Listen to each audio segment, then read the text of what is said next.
Hello friends, आज हम Harvard gardener की मल्टीपल इंटेलिजेंस थ्योरी को डिस्कस करेंगे। उन्होंने अपनी पुस्तक फ्रेम्स ऑफ माइंड, जो कि 1983 में पब्लिश हुई थी, उसमें मल्टीपल इंटेलिजेंस के सिद्धांत का प्रस्ताव रखा, जहां उन्होंने बुद्धि की परिभाषा को व्यापक बनाया और कई अलग अलग प्रकार की बौद्धिक दक्षताओं की रूपरेखा तैयार की। गार्डनर ने प्रत्येक व्यक्ति की बुद्धिमत्ता का मूल्यांकन करते समय 8 समावेशन मानदंडों की एक श्रृंखला विकसित की। बाद में उसमें एक और ऐड किया गया, तो 9 भी हैं कहीं कहीं पर गार्डनर के बुद्धिमत्ता के सिद्धांत के मानदंड। तो ये मानदंड विभिन्न वैज्ञानिक विषयों पर आधारित है। उनका कहना है कि सभी में ये बुद्धिमत्ता हो सकती है, लेकिन इन बुद्धिमत्ताओं की हमारी प्रोफाइल आनुवांशिकी या अनुभव के आधार पर अलग अलग होती है। हार्वर्ड गार्डनर का कहना था कि मल्टीपल इंटेलिजेंस थ्योरी यह बतलाता है कि व्यक्तियों के पास एक ही सामान्य बुद्धि के बजाय विभिन्न प्रकार की बुद्धिमत्ता होती है। इस प्रकार इसमें भाषाई बुद्धि हो सकती है, तार्किक, गणितीय, संगीतमय, स्थानिक, शारीरिक, गतिज, पारस्परिक, अंतर्वैयक्तिक, प्राकृतिक बुद्धिमत्ता के साथ साथ अस्तित्व को समझने वाला बुद्धिमत्ता को भी शामिल किया गया है, जो मानव की क्षमता की व्यापक समझ पर जोर देते हैं। हार्वर्ड गार्डनर का यह बहुबुद्धि सिद्धांत का प्रस्ताव बतलाता है कि लोग उस सारी बुद्धिमत्ता के साथ पैदा नहीं होते जो उनके पास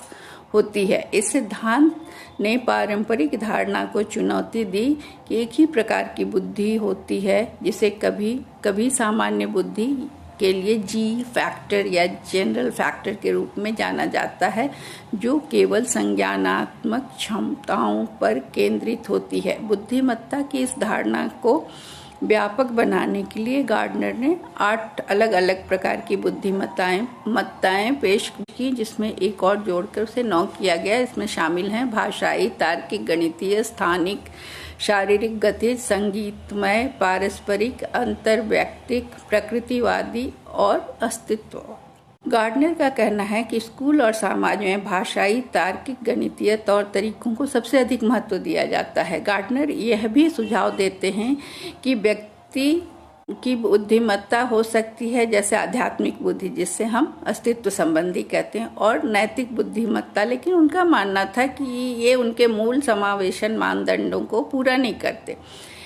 तो गार्डनर ने भाषाई बुद्धिमत्ता, जिसे उन्होंने शब्द स्मार्ट की भी संज्ञा दी है, उनका कहना है कि यह मल्टीपल इंटेलिजेंस सिद्धांत का एक हिस्सा है, जो बोली जाने वाली और लिखित भाषा के प्रति संवेदनशीलता, भाषा सीखने की क्षमता और कुछ लक्ष्यों को पूरा करने के लिए भाषा उपयोग करने की क्षमता से संबंधित होता है। इसमें लेखक, कवि, ये सभी शामिल होते हैं। स्वयं को अलंकारिक या काव्यात्मक रूप से व्यक्त करने के लिए भाषा का कुशलता पूर्वक उपयोग करने की क्षमता शामिल होती है। इसमें भाषा के वाक्य विन्यास, संरचना, शब्दार्थ, ध्वनि विज्ञान में हेरफेर करने की क्षमता शामिल होती है। इसमें विलियम शेक्सपियर, ओपेरा विनफ्रे के नाम आते हैं। इसके बाद दूसरी है तार्किक गणितीय बुद्धि, जिसे कि संख्या या तर्क स्मार्ट भी कहा जाता है। तार्किक गणितीय बुद्धि से तात्पर्य है समस्याओं का तार्किक रूप से विश्लेषण करने, गणितीय संचालन करने और वैज्ञानिक रूप से मुद्दों की जांच करने की क्षमता है। तार्किक गणितीय बुद्धि में समस्याओं को हल करने के लिए तर्क, अमूर्तता का मतलब हुआ एब्स्ट्रैक्टनेस, तर्क और आलोचनात्मक सोच का उपयोग करने की क्षमता शामिल होती है। इसमें किसी प्रकार की कारण प्रणाली के अंतर्निहित सिद्धांतों को समझने की क्षमता शामिल है।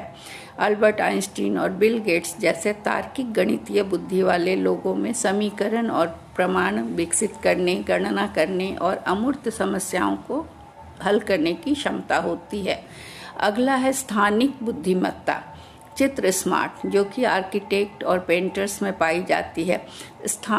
स्थानिक बुद्धिमत्ता में दृश्य स्थानिक दुनिया को सटीक रूप से समझने की क्षमता शामिल होती है। इसमें स्पेस इंजीनियर्स भी आते हैं जो कि कम स्पेस में उसको अच्छे से यूटिलाइज करने लायक बना देते हैं। इसमें दृश्य जानकारी को बदलने, संशोधित करने या हेर फेर करने की क्षमता शामिल होती है।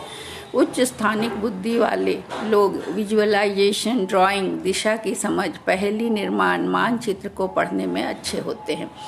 फिर आता है bodily kinaesthetic intelligence, body smart जिसको कहते हैं। शारीरिक गतिज बुद्धि समस्याओं को हल करने या फैशन उत्पादों के लिए पूरे शरीर या शरीर के कुछ हिस्सों का उपयोग करने की क्षमता होती है।